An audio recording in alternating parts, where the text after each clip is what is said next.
নমস্কার, আমি শিখা Mukherjee. YouTube channel শিখা Mukherjees artistry part 2তে Kolkata থেকে আমি আপনাদের গল্প পাঠ করে শোনাই। দেশ ও বিদেশের সমস্ত শ্রোতাকে এই চ্যানেলে সাদর আমন্ত্রণ জানাচ্ছি। আজকে পাঠ করব ডক্টর নবনীতা দেবসেনের লেখা গল্প। গল্পের নাম রাগ অনুরাগ অথবা গুস্সার কিস্সা। গল্পটা ছোট ছোট 6টা পর্বে বিভক্ত। আশা করি পুরো গল্পটা শুনবেন। গল্পের শেষে আমি একটা প্রশ্ন রাখবো, শ্রোতারা নিশ্চয়ই উত্তর দিতে পারবেন। এই গল্পটা পোস্ট করার দুদিনের মধ্যে প্রথম 3 জন সঠিক উত্তরদাতার নাম আমি আমার পরের গল্প পাঠের শুরুতে ঘোষণা করব। পরীর মা গল্পের সঠিক উত্তর, পরীর মায়ের নাম ভবানী, ভবানী কাপাডিয়া। প্রথম 2 জন সঠিক উত্তরদাতার নাম মলয় চক্রবর্তী ও কল্যাণী ঘোষ। পরের গল্পটাও ডক্টর নবনীতা দেবসেনেরই লেখা, গল্পের নাম দুলালের গল্প। শ্রোতা বন্ধুরা যারা এখনো পর্যন্ত এই চ্যানেলটা সাবস্ক্রাইব করেননি তাদের কাছে অনুরোধ রাখলাম সাবস্ক্রাইব করার জন্য। বন্ধুরা, তাহলে চলে আসছি গল্প পাঠে। গল্পের নাম রাগ অনুরাগ অথবা গুস্সার কিস্সা। ভাবলাম জয়াকে একটা ফোন করে দিই, ওদের বাড়িতে যাবার কথা ছিল, কিন্তু কি বৃষ্টি কি বৃষ্টি, আমাদের বাড়ির সামনে 1 হাঁটু জল। ফোন করতেই জয়া কেঁদে ফেলল। সমিতা রে, কোথায় এসে পড়লুম রে, এখানে ভীষণ কাণ্ড হচ্ছে। কি ভীষণ কাণ্ড? জানি না, আমি বাক্স প্যাক করছি। কিসের বাক্স? কোথায় যাচ্ছিস? বাড়ি। বাড়ি কেন? এখানে কি করে থাকি, ও তো চলে গেছে, একা একা থাকবো। চলে গেছে মানে? কোথায় চলে গেছেন? বলে যায়নি শিব ঠাকুর ভেঙে গেছে। কি বললি? শিব ঠাকুর ভেঙে গেছে? না না, ভেঙে যায়নি, ভেঙে গেছে। নবীন বাবু চলে গেছেন না শিব ঠাকুর ভেঙে গেছে, ঠিক করে বল। দুটোই, ও নেই শিব ঠাকুরও নেই। ও নেই শিব ঠাকুরও নেই মানে? কি যাতা বলছিস পাগলের মতন? পাগল নয়, পাগল নয়, সত্যি সত্যি কথা। শিব ঠাকুর ভেঙে ফেলেছে, ফেলে গট গট করে বাড়ি থেকে বেরিয়ে চলে গেছে, বলে যায়নি কিচ্ছু। কি হবে সুমিতা? কোন শিব ঠাকুরটা ভেঙেছে? ওই তো যেটা তুই কাশি থেকে এনে দিয়েছিলে, রূপলি রঙের, মাথায় 4টা মেটালে। 4টা ভাঙেনি, সাপগুলোও মেটালে, ওগুলোও আছে আনহাট। কেবল ঠাকুরটাই যা গুঁড়ো গুঁড়ো, খাটের তলাটা শিব ঠাকুরের গুঁড়োয় ভর্তি হয়ে গেছে। কেমন করে ভাঙলো? কে ভাঙলো? ওই তো ভাঙলো, রাগ করে ভাঙলো, বললো নিকুচি করে যে তোমার বলদা শিব ঠাকুরের। শিব ঠাকুর কেউ বলদা বললো সমিতা। তা বলো, কেউ কিছু হবে না, কিন্তু ভাঙলো কিভাবে? তবে আর বলছি কি, ও তো ইচ্ছে করে ভেঙে দিল, মাটিতে ছুঁড়ে ভেঙে দিল, পাপ হবে না? আমি এবার স্তম্ভিত। সেকুলার স্পিরিট আমি খুবই অ্যাপ্রিসিয়েট করি, কিন্তু এ আবার কি? মূর্তি ভাঙার এ কোন নয়া কালা পাহাড় এলো জয়ার বর হয়ে? শান্ত হয়ে বল তো শুনি, কি হয়েছিল? কেন ভেঙে দিল অত সুন্দর মূর্তিটা? কোথায় রেখেছিলি? ওই তো ম্যান্টেল পিসের ওপরেই ছিল, ওখান থেকে তুলে নিয়ে মাটিতে ছুঁড়ে ফেলে দিল।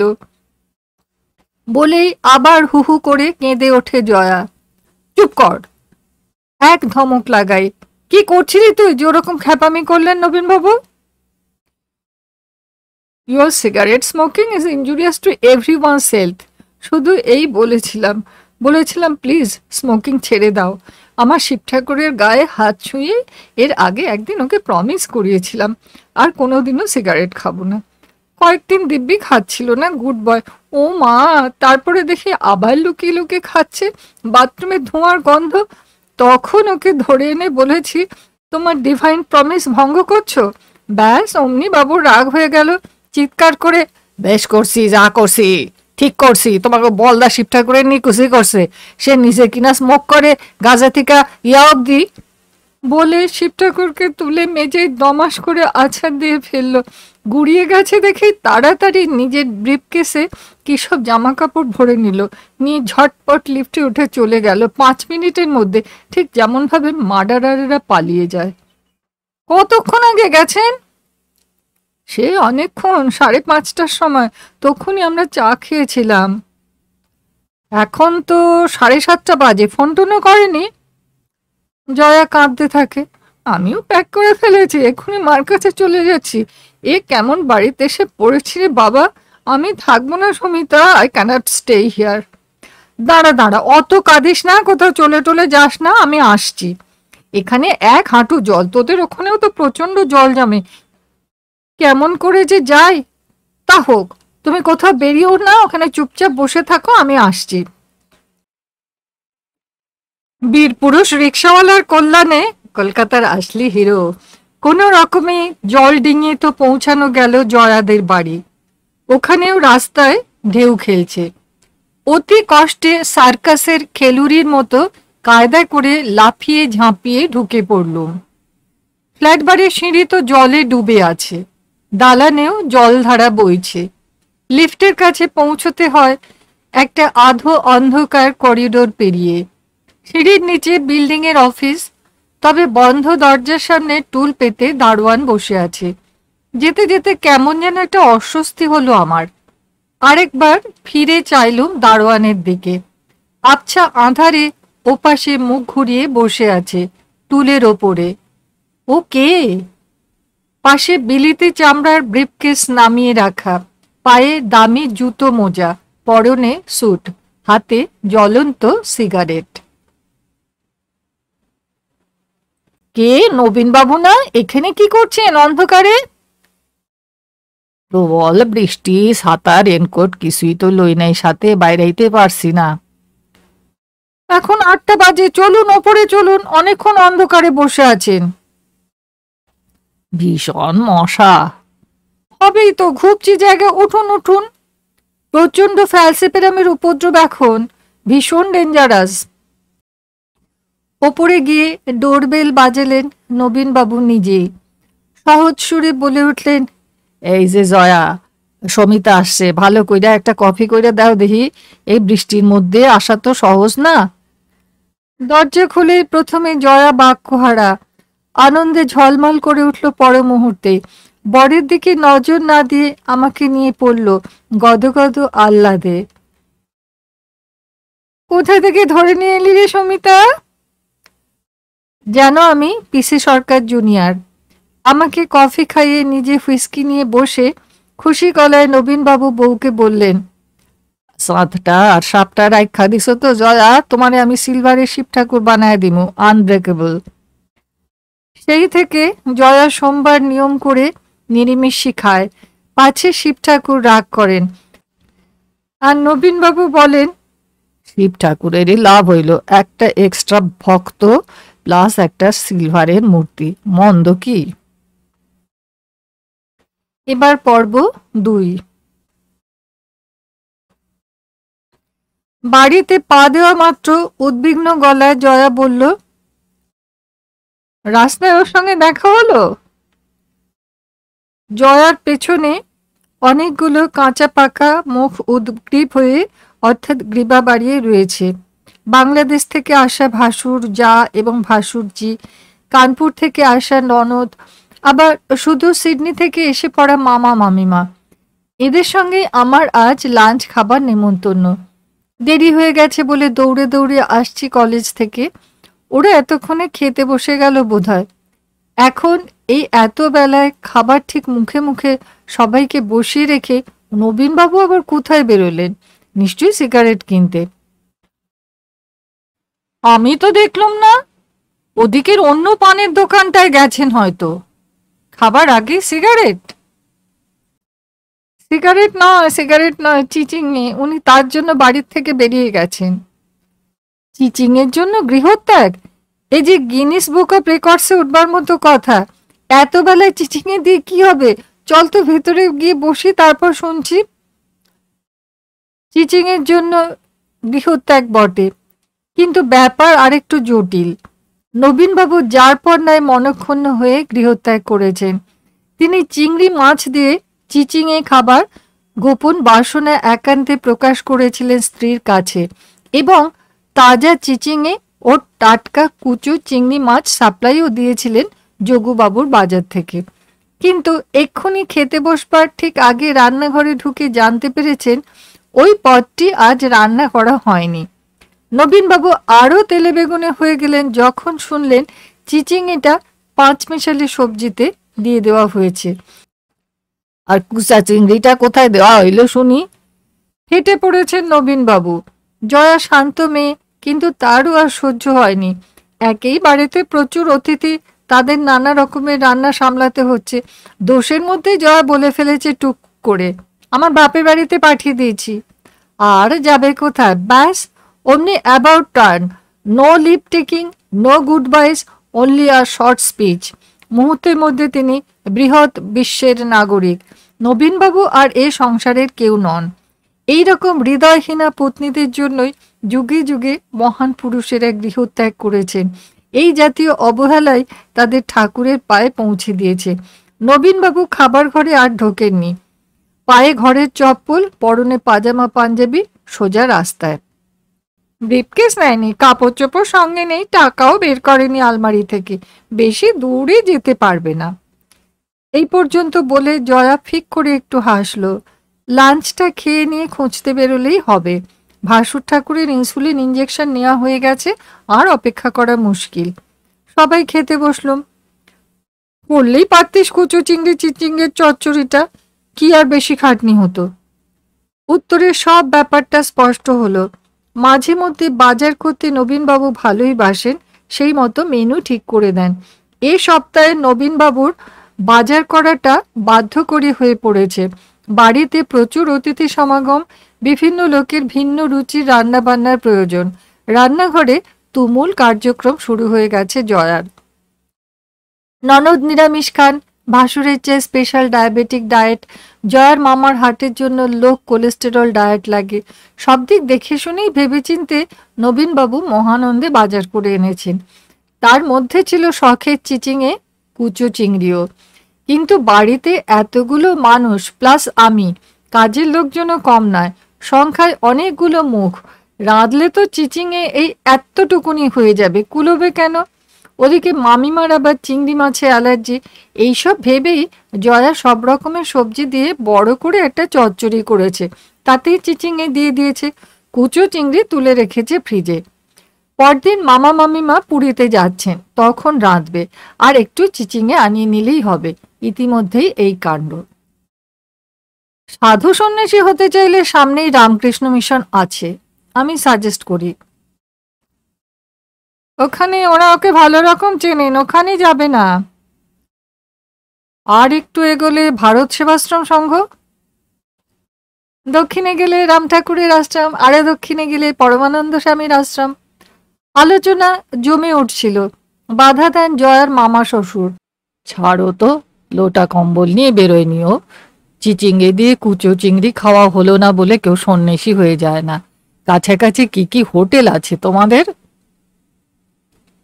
জয়া গড়গড় করে বলে গেল, ওই তো সপ্তর্ষি আছে, ব্লিস আছে, হ্যাপি হোম আছে, ব্লু বেল আছে। আমার কাছে সব লেখা আছে, ফোন নাম্বার বলবো? সপ্তর্ষিতে ফোন করা হলো, নেই। ব্লিসেও নেই, হ্যাপি হোমেও না। তবে অনেকগুলো গেস্ট হাউস গজিয়েছে পাড়ায়, তাদের তো নাম জানি না। চল তো বেরোই, খুঁজি, দেখে গে যাই, ধরে আনা যাক। পায়ে হেঁটে যাওয়া যাবে এমন জায়গাতে গেছে। খেয়ে উঠে বেরোনো হলো। একটু পানও খেয়ে আসা যাবে অমনি। মামা মামিমা, যা, ভাসুর, ভাসুরজি, ননদ, আমি। জয়া লিডারশিপ দিচ্ছে। হই হই করতে করতে নবীনবাবুর সার্চ পার্টি বেরিয়ে পড়ল রাস্তায়, রীতিমতো শোভাযাত্রা করে। প্রথমে মোড়ের মাথায় রঘুদার পানের দোকানে খবর নেওয়া হলো। কপাল ভালো, রঘুদা বলল, ঘণ্টাখানেক আগে ব্যানার্জি বাবুকে সামনের গলিতে ঢুকতে দেখেছি। খুব হন্তদন্ত হয়ে হাঁটছিলেন, এখনো বেরোননি। মহানন্দে শোভাযাত্রা ঢুকলো গলিতে। ওই তো সামনে সাউথ স্টার হোটেল, ওখানেই লুকিয়েছেন নিশ্চিত। মনে সুখে মশলা দোসা আর মাদ্রাজি কফি খাচ্ছেন, ওর প্রিয় খাদ্য। জয়া লাফিয়ে উঠল আহ্লাদে। দল বেঁধে আক্রমণ করার দরকার নেই, আমরা বাইরে অপেক্ষা করি, জয়াই যাক ভেতরে। একটু বাদে কাঁদো কাঁদো মুখে জয়া বেরিয়ে এলো। নেই, ব্যানার্জি নামে কেউ নেই। 1 ঘন্টা আগে কোনো গেস্টই আসেনি এখানে। লাস্ট গেস্ট কালকে ঢুকেছে বলল। চলো তো, আমি যাই। জয়ার ভাসুর ভেতরে চললেন জয়াকে নিয়ে। একটু পরেই ভিতরে উত্তেজিত কণ্ঠস্বর শুনে আমরা পিলপিল করে ঢুকে পড়ি। ভবেনবাবু চেঁচাচ্ছেন, I shall call the police. আর হাত জোর করে দক্ষিণী কর্মচারীটি বলছেন, no need sir, sir he told me not to let his wife no, he wanted some peace and quiet sir. বোঝা গেল ব্যাপারটা। এই হোটেলের সঙ্গে যে সাউথ ইন্ডিয়ান ভোজনশালাটি রয়েছে তারই কারণে এদের সঙ্গে নবীনবাবু রীতিমতো ভাবসাব। তিনি এদের এসে বলেছেন স্ত্রীর সঙ্গে কলহ হয়েছে, 2 দিনে শান্তি চাই, স্ত্রীকে যেন খবরটা জানিয়ে দিও না। এরাও যথাসাধ্য সাহায্য করেছিলেন পুরনো খদ্দেরকে, কিন্তু পুলিশের নাম করেই সব গোলমাল করে দিয়েছেন নবীনবাবুর দাদা। নবীনবাবু তৈরি হয়ে বসেছিলেন, হাতে শুধু সিগারেট দেশলাই, পায়ে চটি। জয়া ঢুকতেই উঠে দাঁড়িয়ে সুরসুর করে বেরিয়ে এলেন। টেবিলে পড়ে রইল মশলা ধোসা, কফির ভুক্তাবশেষ। শোভাযাত্রা ফেরার পথে একটু ঘুরে এলো, কেননা মামিমা বললেন মোড়ের দোকান থেকে ভাগ্নের জন্য চিচিঙে কিনে তবে বাড়ি ফিরবেন।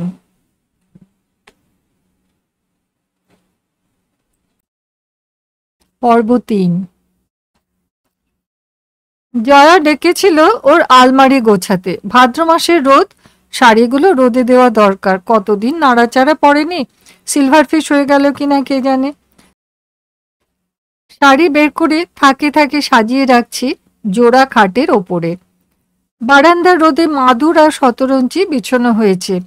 আমরা তাতে একটা করে শাড়ি মেলে দিচ্ছি আর গল্প করছি। নানা ধরনের, নানা রঙের, নানা দামের শাড়ি। প্রতিটা শাড়ি কি শুধু শাড়ি? তাতে কত সুখ দুঃখের গন্ধ মাখানো থাকে। প্রতিটা শাড়ির ইতিহাস আমাদের দুজনেরই মুখস্থ। এই টাঙাইটা সেবার পুজোয় পেলি, এই কাঞ্জিভরমটা কিনে দিলেন সেই যে রুনুর বিয়েতে পরবি বলে, ওই প্রিন্টেড সিল্কটা তোর জন্মদিনে নবীনবাবুর সারপ্রাইজ, আর এই ঢাকাইখানা বুলটি যখন পেটে তখন ঢাকা থেকে এনে দিলেন নবীনবাবু। এইরকম সুখস্মৃতির গল্পে মুগ্ধ হয়ে মগ্ন হয়ে একেবারে মজে আছি দুজনে। সরল মনে নবীনবাবুর অকুস্থলে প্রবেশ এবং কাতর আর্তনাদ, এত শাড়ি, আরে বাস, এত শাড়ি কার? আমি তো হাসি হাসি গলায় বলেছি, কার বলুন তো, দেখুন তো একটু চেনা চেনা লাগছে শাড়িগুলো। নবীনবাবু এক পা এগিয়ে এলেন, তারপরে স্থির। বিষাক্ত সাপ দেখলে ভয়ে আমাদের পা যেমন সেঁটে যায় মাটিতে। এতগুলা শাড়ি হইল কবে? কি সর্বনাশ! কেন, সর্বনাশে কি হয়েছে? হয় নাই, criminal misuse of resources, অর্থের গর্হিত অপব্যয়। আরে তো পুলিশে দেওয়া উচিত হইতো। সি সি। কাকে পুলিশে দেবেন নবীনবাবু? বউকে? কেন, ও কি আপনার তহবিল তছরূপ করেছে? বেশিরভাগ তো আপনি নিজেই কিনে দিয়েছেন।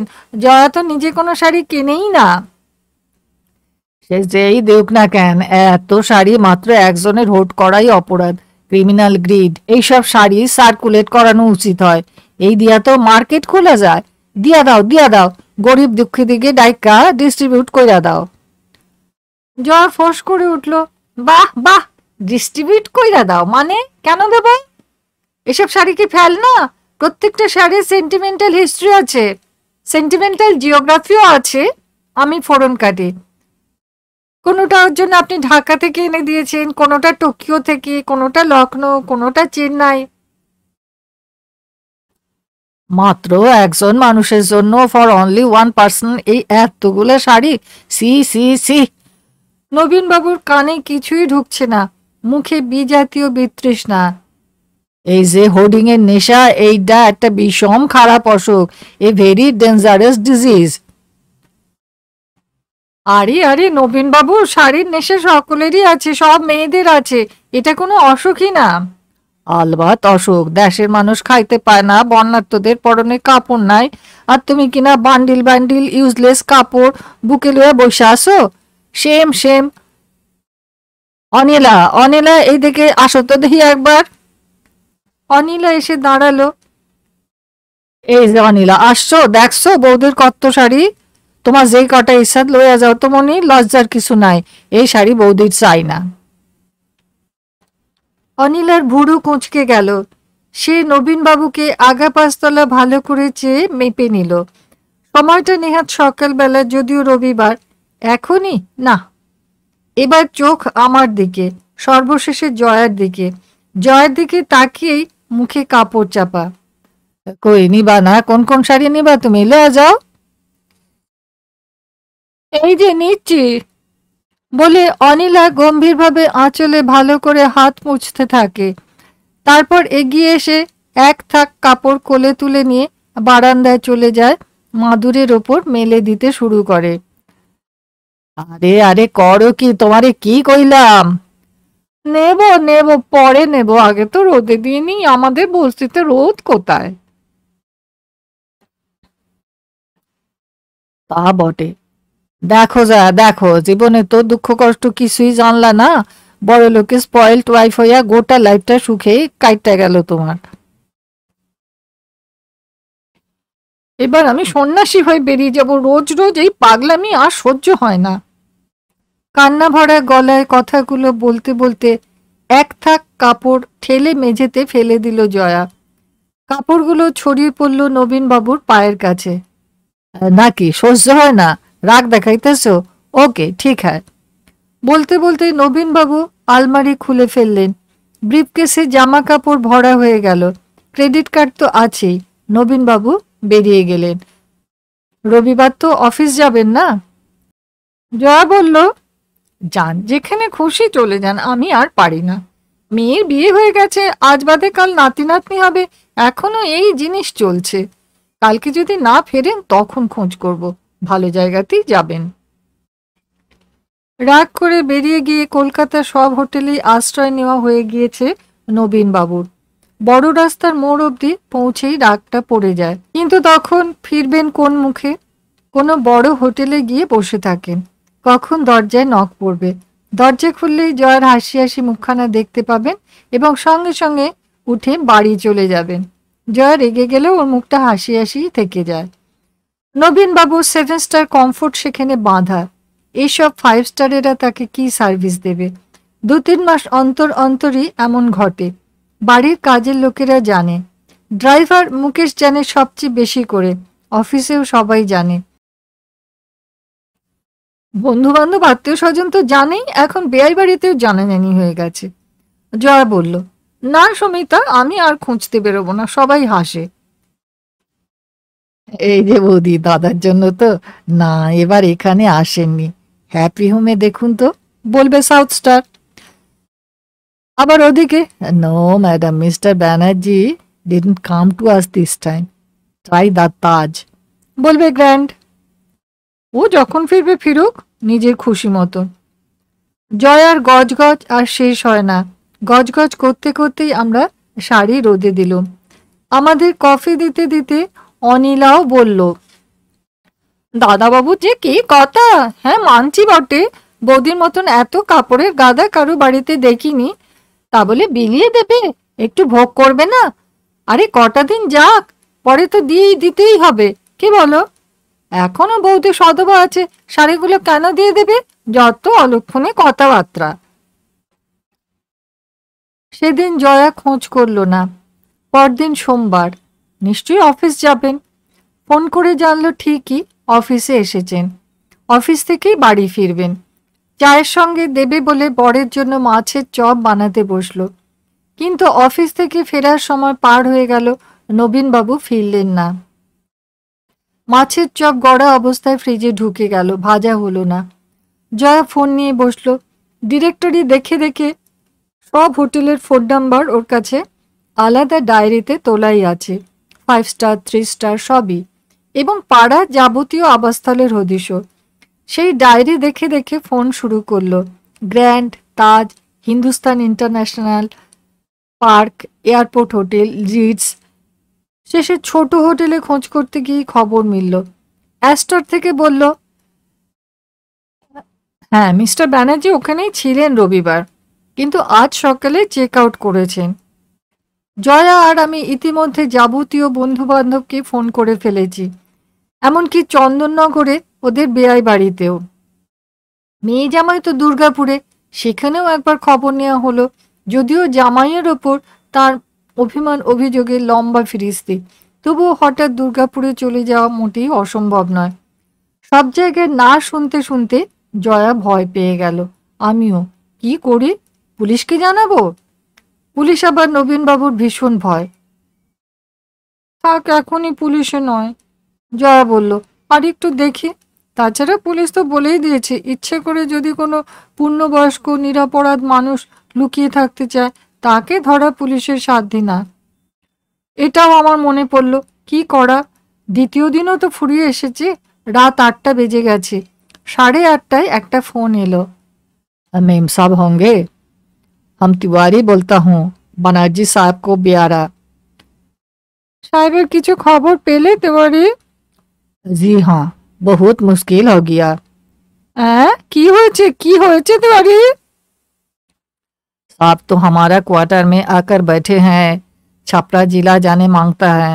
बोलते हैं तिवारी मैं तुम्हारा साथ घर जाऊंगा, मुझको छपरा जिला ली चलो, मैं वहाँ ही रहूंगा। अब हम क्या करूं मेम साहब?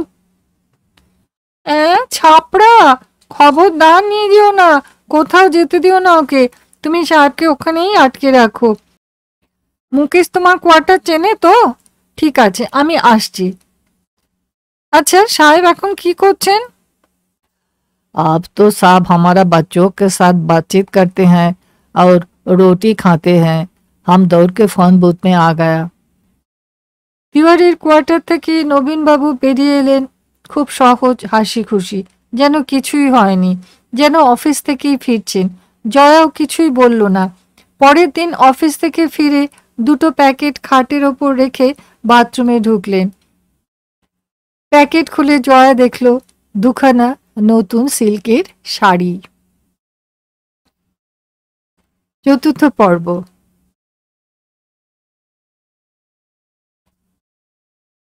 আমি বুথ থেকে ফোন করছি, উদ্বিগ্ন স্বরে জয়া বলল। আমাদের সব কটা ফোন নষ্ট, আমাদের তোরা ফোনে পাবি না। মাকে একটু খবরটা দিয়ে দিবি রে। নিশ্চয়ই, কিন্তু কমপ্লেন করেছিস? একটা নাম্বার আছে, লিখে নে। No number will work Samita, ফোনগুলো ভেঙে ফেলেছে, অল অফ দি, মাটিতে আছাড় মেরে। ভেঙে? কে ভাঙলো? কি আবার, যে ভাঙে শিব ঠাকুরটা ভেঙেছিল কে? সে তো 25 বছর আগের কথা, এখন কি হলো? যা হয়, রাগ হলো। রাগটা কেন হলো সেটা তো বলবি। আমি বেশি বেশি ফোন করি তাই। তা বলে ফোন ভেঙে ফেলবেন? সবগুলো টেলিফোন? প্রত্যেকটা। প্রথমেই তো ছুঁড়ে ফেলে দিল কর্ডলেসটাকে, ওটাই হাতের কাছে ছিল। তা ওটা তো পর্বা মাত্র ঢাকনা খুলে গিয়ে ব্যাটারিগুলো বের হয়ে চতুর্দিকে ছত্রখানই ছিটিয়ে পড়লো, কিন্তু যন্ত্রটা ভাঙলো না। ও তখন রিসিভারটাকে দেওয়ালে ঠুকে ঠুকে ভেঙে ফেললো। দেওয়ালেরও প্লাস্টিক রং চটে গেল, সিমেন্ট বালি খসে পড়ল। ইস! তারপরে মনে পড়েছে আসল যন্ত্রটা ও ঘরে রয়ে গেছে। ছুটে গিয়ে সেটা তুলে মেঝে আছড়ে ভেঙে ফেললো। মেঝের মার্বেলেও স্ক্র্যাচ পড়ে গেছে। হা। তারপরে ব্রিফকেসে জামা কাপড় নিয়ে দৌড়ে বেরিয়ে গেছে। প্রথমে অফিসে গিয়েছিল, সেখান থেকে যে কোথায় গেল কেউ জানে না। গাড়িও নেয়নি, বাড়িতে তো ফোনও নেই। খোঁজ নেওয়া যে কি ঝামেলা হয়ে গেছে। কি করি বলতো এরম বরকে নিয়ে? কি আর করবি, 25 বছর তো কাটালি। মুকেশকে নিয়ে বেরিয়ে পড় ইউজুয়াল রাউন্ডে, জানিসই তো কোথায় কোথায় যেতে পারেন। কিন্তু হঠাৎ ফোনের ওপর এত রাগ? বিল বুঝি অতিরিক্ত হেভি এসেছে? না না, বিল টিল নিয়েও মাথায় ঘামানে, এ অন্য কাণ্ড। আমার ওপর রাগ কেন যে ওই লিস্টিটা তৈরি করে দিইনি? কিসের লিস্টি? ওর জামাইয়ের কি কি দোষ। জামাইয়ের নামে ওর কমপ্লেন্টসের দীর্ঘ তালিকা আছে, আমাকে সেগুলো সামনেই শুনতে হয়। সেই তালিকার ফেয়ার কপি প্রস্তুত করে দিতে হবে আমাকে কম্পিউটারে ফেলে। আমি করে দিইনি, তাই রাগ। দোষের লিস্ট? কিসের দোষ? সে অনেক। প্রথম দোষ, তার নাম সে কেন যজু লেখে, জ্যোতিষ্ক কেন লেখে না। দ্বিতীয় দোষ, কেন সে ইংরেজিতে রবি ঠাকুর পড়েছে, বাংলা হরফ কেন পড়তে শেখেনি। তৃতীয় দোষ, সে আইএএস হওয়া সত্ত্বেও কেন কমার্শিয়াল ফার্মে চাকরি করছে, পুরো সরকারি ট্রেনিংটা ওয়েস্টেড। 4 নম্বর, দেশের সেবা না করে কেন সে টাকার লোভে, ইত্যাদি ইত্যাদি অনেক। আচ্ছা, তোমার জামাইয়ের নামে কমপ্লেন করবার হয় তুমি নিজে করো, আমাকে দিয়ে কেন? ওই যেসব কারণে ওর এ বিয়েতে আপত্তি ছিল সেই সব। যদিও বেআই মশাই ওর ক্লাসমেট, যাদবপুরে একসঙ্গে ইঞ্জিনিয়ারিং পাশ করেছে দুজনে, বেআইকে খুবই পছন্দ, অথচ তার ছেলের সঙ্গে মেয়ের বিয়েতে কি ভীষণ আপত্তি করেছিল তা তো জানিসই। তুই লিস্টই করিসনি, তাতে ফোনের দোষ কি? ওই যে মুখের ওপর আমি করতে পারবো না তো বলা চলবে না, রেগে আগুন হয়ে যাবে, তাই বলেছিলাম আমার এখনো সময় হয়নি। ব্যাস খেপে গেল, বলল, এত কাজের মধ্যে আমি সেই মূর্খ জামাইটাকে শিক্ষিত করব বলে পুরো সঞ্চয়িতাটা রোমান হরফে ট্রান্সক্রাইব করতে সময় পাচ্ছি, প্রায় শেষ করে এনেছি, আর তুমি একটু ভেবেচিন্তে দোষের লিস্টটা বানাতে পারলে না। ভাব একবার। দাঁড়া দাঁড়া 1 সেকেন্ড, সঞ্চয়িতাটা নিয়ে কি বললি? কি করেছেন নবীনবাবু, আরেকবার বল। ট্রান্সক্রাইব করেছেন, পুরো রোমান স্ক্রিপ্টে লিখেছেন। জামাইয়ের দোষ, বাইরে মানুষ, বাংলা হরফ পড়তে পারে না। ইংরেজি অনুবাদে রবীন্দ্রনাথের কবিতা পড়ছে কেন? উনি তাকে আসল রবীন্দ্রনাথ পড়াবেনই, তাই কম্পিউটারে বসে পুরোটা সঞ্চয়িতা রোমান হরফে টুকছেন, জামাই যাতে বাংলায় রবীন্দ্রনাথ পড়তে পারে। বাহ, দারুণ প্রজেক্ট তো। ভারতের অন্য ভাষাভাষীরাও পড়তে পারবে। Excellent idea. তার বেলায় তো পেশেন্সের অভাব নেই। আশ্চর্য মানুষ কিন্তু। আশ্চর্য মানে অত্যাশ্চর্য প্রাণী। যাক সে কথা, আসল কথা হচ্ছে আমি কেন বলেছি আমার সময় হয়নি। আমি কিনা সারাদিন টেলিফোন নিয়ে পড়ে থাকি, তাই নাকি আমার সময় হয় না। মেয়ের সঙ্গে ঘন্টার পর ঘন্টা, মায়ের সঙ্গেও ঘন্টার পর ঘন্টা, তারপর তুই আছিস, বৌদি আছে, অন্য বন্ধুরা, ও হিসেব করেছে দিনে 18 ঘন্টাই নাকি আমি ফোন নিয়ে ব্যস্ত থাকি, তাই ও টেলিফোন ভেঙে দেবে যাতে আমার সময় হয়। লও, এইবারে তুমি লিস্টি বানাইতে কেমন সময় না পাও দেহি। তারপরে তো জানিসই। ওই লিস্টে দিয়ে উনি কি করবেন? সেটাই তো সবচেয়ে খারাপ কথা, বেআইকে দেবেন। কম্পিউটার থেকে পরিচ্ছন্ন প্রিন্ট আউট বের করে দিতে হবে। উনি ওর বন্ধুকে দেখাবেন তার ছেলে কত খারাপ। সমিতা, তুই হাসছিস? না না, হাসছি না। তুই বরং বুথ থেকে আমার কাছে চলে আয়, এখান থেকে ফোন টোনগুলো করা যাক। আর ফোন করে কি করব, যখন আসবার আসবে, আমি আর উদ্বেগ করতে পারি না। সে কি রে, উদ্বেগ হবে না? আজ তো মানুষটা গেল কোথায়?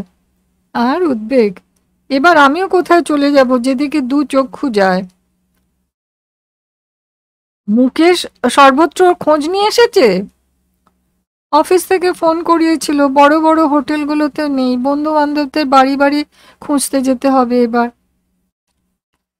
পাওয়া গেল চন্দননগরে। যে জামাইকে নিয়ে এত কাণ্ড, সেই যোজরি বাবার কাছে। বেয়াই বাড়ি গিয়ে হাত পা ছড়িয়ে দিব্যি 2 দিন আরাম করে এলেন।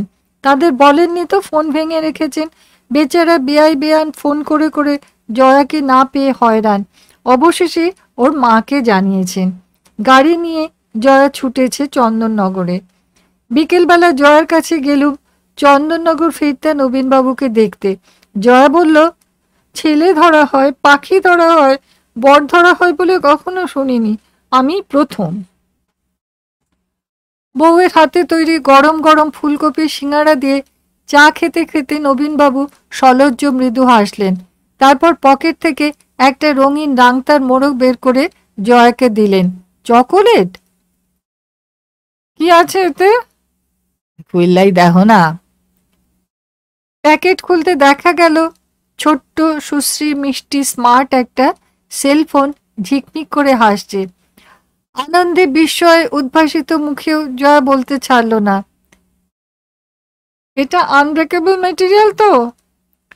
গরম চায়ে চুমুক দিয়ে নবীনবাবু নায়কোচিত কায়দায় নিজের বুকে বৃদ্ধাঙ্গুষ্ঠ ঠেকিয়ে বললেন, ওইটা হইলেই বা কি, এইটাও তো আনব্রেকেবল নয়, অলরেডি ব্রোকেন। কি বলেন সমিতা? পর্ব 5। যেতেই জয়া হেসে গড়িয়ে পড়ল। দেখ তো নবীনবাবুর কাণ্ড, আজ কি কাণ্ডটাই করেছে। অফিসের সবাই আমাকে এসে কমপ্লেন করে গেছে। বম্বে থেকে অ্যাপয়েন্টমেন্ট নিয়ে একজন ক্লায়েন্ট এসেছিল আজ। দুজনে মিলে অফিস ঘরে বসেছে। সেই ক্লায়েন্ট টেবিলের ওপর একটা যন্ত্রের 4খানা ডিজাইন পেতে ওকে দেখিয়েছে। একটা জার্মান, একটা জাপানি, একটা আমেরিকান আর একটা কোরিয়ান। তারপরে বলেছে, এখানে এই 4টি ডিজাইন আছে, 4টি দারুণ। আমি চাই এই 4টির যা যা কিছু শ্রেষ্ঠ তাই মিলিয়ে একটা যন্ত্র হোক। আপনি কি পারবেন ডিজাইনটা বানাতে? ইন্ডিয়াতে অবশ্য এই ধরনের যন্ত্রপাতি কিছুই হয় না। মেশিন টুলস ঠিক ততটা ভালো করে বানাতে পারে না তো ইন্ডিয়া। এত অবধি শুনেই ও রাগ হয়ে গেছে। ও তাকে বলেছে, ইন্ডিয়াতে বানাইতে পারে না তো এসেছেন কেন আমার এখানে? বেরোন বেরোন, কোরিয়ায় যান, জার্মানিতে যান, আউট আউট বলে ঠেলে বের করে দিয়েছে বোম্বে থেকে আসা সেই ক্লায়েন্টকে। কত লক্ষ টাকার বিশাল কন্ট্রাক্ট এনেছিল। অফিসে সবাই হা হুতাশ করতে লাগলো। এদিকে সেই লোকটা চালু পার্টি। সে করেছে কি, বেরিয়ে গিয়ে বাইরে সিকিউরিটির ছোট্ট গুমটিটাতে বসে দারোয়ানদের সঙ্গে সাহেবের স্বভাব চরিত্র বিষয়ে কথা বলেছে। ঘণ্টাখানেক বাদে আবার ফিরে এসেছে। ততক্ষণ ওর রাগও পড়ে গেছে। কন্ট্রাক্টটা সই হয়ে গেল। কিন্তু ভেবে দেখ সমিতা, এইভাবে কেউ বিজনেস চালায়? সবাই তো ক্লায়েন্টের মতো ঝানু লোক হয় না। আর একটু হলেই এত বড় কন্ট্রাক্টটা হাতছাড়া করে ফেলেছিল। এই মেজাজ নিয়ে কি ব্যবসায় নামে কেউ? বড় কন্ট্রাক্ট সই করে নবীনবাবুর মেজাজ বহুত খোশ। আমাদের নিয়ে গ্র্যান্ডে চললেন নৈশভোজের প্রকল্প নিয়ে। বেরোবার মুখে মেয়ের টেলিফোন এলো বম্বে থেকে। স্পিকার ফোনটা চালু করে দিলেন যাতে স্বামী স্ত্রী দুজনেই কথা কইতে পারেন মেয়ের সঙ্গে। কি খবর মামনি? বাবা, আমরা কাল বিকেলের ফ্লাইটে আসছি। ম্যাটাডোরটা একটু পাঠাবে দমদমে? অবশ্যই অবশ্যই পাঠাবো না কেন মামনি, ম্যাটাডোর কেন? সিএলও যাবে। কোন ফ্লাইট? সিএলওতে আটবে না বাবা, প্রচুর মালপত্র রয়েছে সঙ্গে। ম্যাটাডোরটা না হলে ভারী মুশকিল হবে। ও, এইটা কি তাহলে একটা প্রবলেম? হ্যাঁ তো, প্রবলেম নয়, এত লাগেজ। নবীনবাবু স্নেহাতুর পিতৃকণ্ঠ মুহূর্তে পাল্টে গেল। ফর্মাল, কঠোর, ইস্পাত শীতল। তোমারে তো আমি পূর্বেই কয়া দিছি Bulti, don't come to me with any problem, কই নাই? তুমি বিয়া করছো স্বেচ্ছায়, এগেইনস্ট মাই উইল। তৎক্ষণাৎ কয়া দিছি, you belong to their family now. তোমার প্রবলেম আমি শুনতেই চাই না। It's not my problem. Ahantika তোমার যা কিছু সমস্যা অগই সলভ করন লাগবে। প্রবলেমের কথা আর বাবারে কইবা না, শ্বশুর মশাইরে কও। Call him, let him solve your problem. অগ পুত্র পুত্রবধূর সমস্যা বিশুরে ডাইকা কও, সলভ কইরা দিউক। Y me? আচ্ছা, অহন আমরা গ্র্যান্ডে ডিনার খাইতে যাইতেছি, তুমি মিস করলা। Good night. পরদিন উদ্বিগ্ন হয়ে আমিই খবর নিলুম জয়ার কাছে। কি ব্যবস্থা হলো রে বুলটিদের? কি আবার হবে, ম্যাটাডোর যাচ্ছে। নবীনবাবু পাঠাচ্ছেন? তবে কেন শুধু শুধু মেয়েটাকে অত বকাবকি? বকাবকি তো নয়, ওটাই নিয়ম। আর বলিস না সমিতা, পাগলের পাল্লায় পড়েছিলাম, সারাটা জীবন জ্বালিয়ে গেল। বুলটি ফোন করলো তার শ্বশুরকে, শ্বশুর মানে বিশুবাবু ফোন করলেন তার বেয়াইকে, অর্থাৎ ওকেই। নবু, তোর ম্যাটাডোরটা একটু এয়ারপোর্টের জন্য আজ ধার দিবি? আমার ছেলে বউ আসছে, সঙ্গে প্রচুর মালপত্র নিয়ে, আমাদের গাড়িতে ধরবে না। তখন উনি বললেন, নিশ্চয় নিশ্চয়, এবার একটা কথা হইল বিশু, নো প্রবলেম, কখন চাই? আমি এইসব দেখে শুনে যখন রেগে মেগে বলল, এত ঘোর প্যাচে কি দরকার ছিল? ও কি বলল বলতো? বলল, everything should come through the proper channel. ভেবে দেখ, একমাত্র সন্তানের সঙ্গে প্রপার চ্যানেল করছে লোকটা। কি করব আমি? সত্যি সত্যি পাগল হয়ে যাব এবারে। 30 বছর এই লোকটার সঙ্গে ঘর করলাম বলে আমাকে একটা পরমবীর চক্র দেওয়া উচিত ছিল তোদের। পর্ব 6। বেলা 1:30 হবে, বাড়িতে ঢুকছি, ফোনটা বেজে উঠল। সমিতা নাকি কলেজ থেকে ফিরছেন? গুড, অনেকবার ট্রাই করছি। কি কাণ্ড, নবীন বাবু যে নিজে ফোন করছেন, বউকে দিয়ে না করিয়ে, ব্যাপার কি? জয়া গেছে নাকি আপনার ওখানে? আমার এখানে না তো, কেন? আরে পাওয়া যাইতেছে না, স্ত্রী লোকের এমন চণ্ডাল ক্রোধ ভালো না।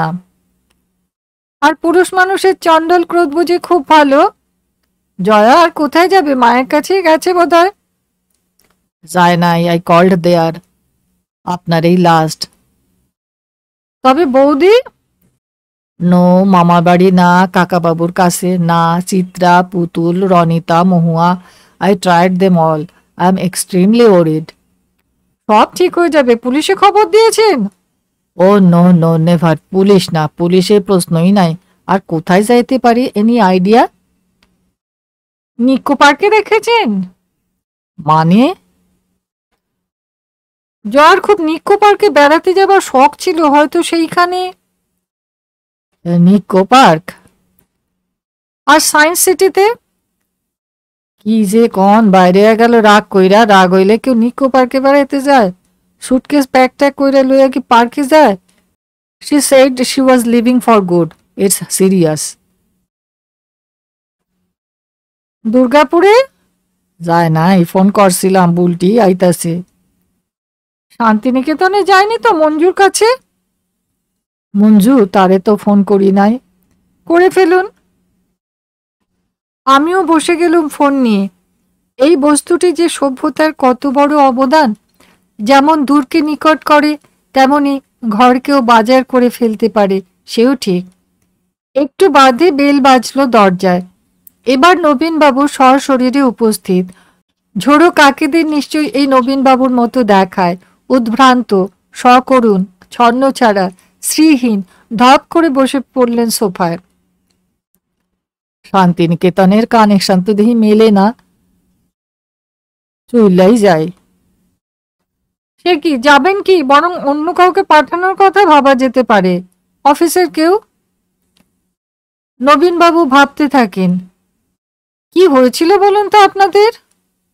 ওই যেমন হয়, ওই আমি একটু ইরিটেটেড হয়েছিলাম আর কি, অ্যাজ ইউজুয়াল।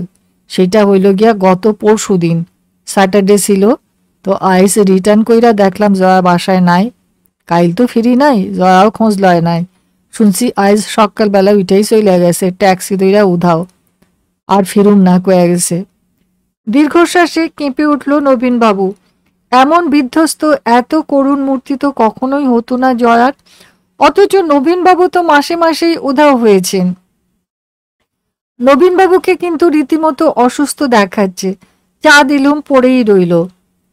কোথাও যায় নাই, সর্বত্র খবর করছি, চন্দননগরেও যায় নাই, দুর্গাপুরেও না। কি করি কন দেহি। চা জুড়িয়ে গেল। ভয় ভয় করা শুরু হয়েছে। এমন সময় শেষ পর্যন্ত খবর আনলো মুকেশ ড্রাইভার। কৃষ্ণমূর্তি সাহেবের ড্রাইভার আজ সকালে ব্যানার্জি মেম সাহেবকে দেখেছে এয়ারপোর্টে, হাতে এয়ার ব্যাগ ছিল। ট্যাক্সি থেকে নামলেন। ট্যাক্সিতে সঙ্গে কেউ ছিল না, মেম সাহেব একা। প্রাণ যেন জুড়িয়ে গেল। অমনি বসে গেল আমাদের মন্ত্রণা পরিষদ। কোন কোন প্লেন থাকে সকালের দিকে দেহি, গ্রাফিটিটা দেন তো। এই তো বলবো, দিল্লি, মুম্বাই, লখনৌ, পাটনা, পোর্ট ব্লেয়ার, শিলচর, তেজপুর, গুয়াহাটি, আইজল, ডিমাপুর। থাক থাক, অহন এতগুলি এয়ারপোর্টের মধ্যে কোথায় কোথায় আর জানাশোনা মানুষ আছে ভাইবা দেখেন। দিল্লিতে আছে সুনন্দা, কৃষ্ণা, অর্জুন। মুম্বাইতে অর্চনা, লখনৌতে তিমির, পাটনায় শান্তনাদি, পোর্ট ব্লেয়ারে গোপাল, গুয়াহাটিতে নবকান্তদা, শিলচরে মিষ্টু, তেজপুরে আলোদি, আইজলে আর ডিমাপুরে কাউকে ঠিক মনে করতে পারছি না এক্ষুনি। তবে এনাদের মধ্যে কার কাছেও যাইতে পারে? প্রত্যেকের কাছে। চাপ বাবা, গেছে গিয়া। সকলেরই ফোন নাম্বার আছে, আপনি বসে বসে ধীরে সুস্থে ফোন করুন, ঠিক পেয়ে যাবেন কোথাও না কোথাও। ও তো হোটেলে উঠবে না আপনার মতন। নবীনবাবু স্বহস্তে ফোন করতে অভ্যস্ত নন।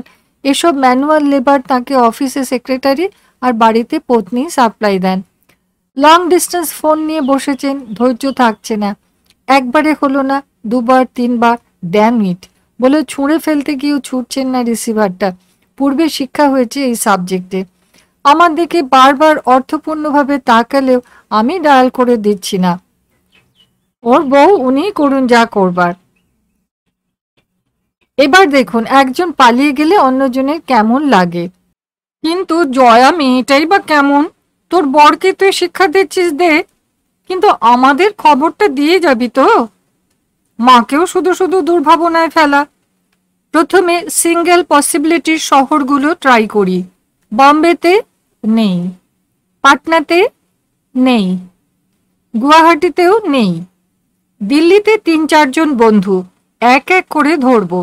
কিন্তু ভীষণ লাকি, পাওয়া গেল প্রথম চেষ্টাতেই। কৃষ্ণার বাড়িতে গিয়ে বসে আছেন। কৃষ্ণার অবস্থা সঙ্গীন।